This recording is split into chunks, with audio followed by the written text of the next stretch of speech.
All right, for more, let's bring back Lieutenant Colonel Hal Kempfer, a retired Marine Corps reservist, and the CEO of KIP, that's a strategic risk management firm. Hal, good to have you back with us. So, Hal, why is Israel advertising that it's the first country to have used the U.S.-made F-35 stealth fighter in operational missions? Is it trying to send some kind of message here?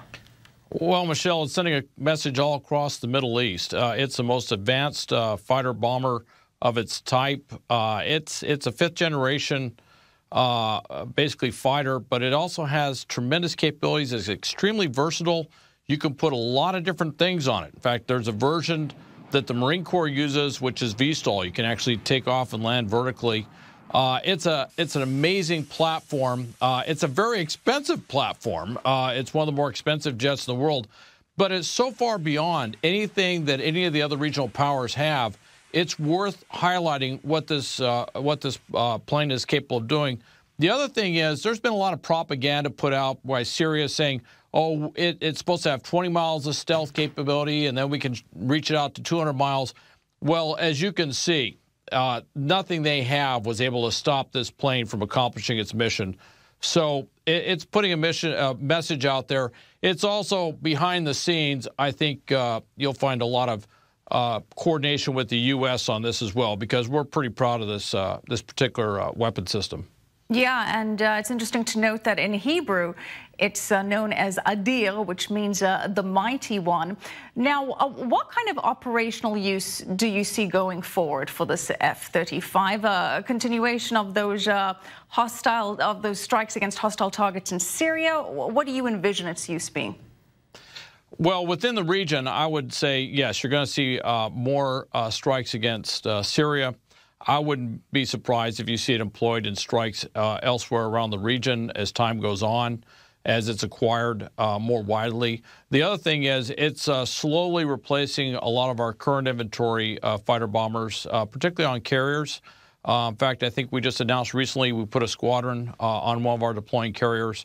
So you're going to see it around the world as things pop up, as hotspots happen, as we have to go in there with airstrikes or go in there just as a show of force.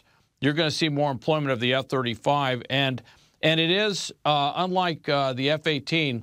It was truly designed with stealth characteristics, so it has a capability of getting in there, particularly at night, getting in there without being observed, and being able to do missions that were somewhat prohibitive, maybe not impossible, but prohibitive for, say, the F-18. So does it counter the problem of Russia introducing the S-300 and the even more advanced S-400 surface-to-air missile systems potentially in Syria? Well, those missile systems are a big concern. They are tremendously capable, but when you look at how we employ the F-35, one of the things with the F-35 that they kind of alluded to was the ability to network information. It is truly the most advanced information technology flying around. And what it does is it picks up on sensors. Those sensors are networked in with other sensors. And it's not just the F-35s are only doing one mission. There will be other aircraft up there that have electronic warfare capability and other capabilities that gives us a whole force package that we can employ, or I should say, in this case, the Israelis can employ against Syria or other regional threats. And that's the sort of thing you're going to see, which in many cases mitigates the capability of these more advanced anti-aircraft systems. Right, and certainly sending Iran a strong message. Lieutenant Colonel Hal Kempfer, thank you as always for joining us. Appreciate it. Thank you, Michelle.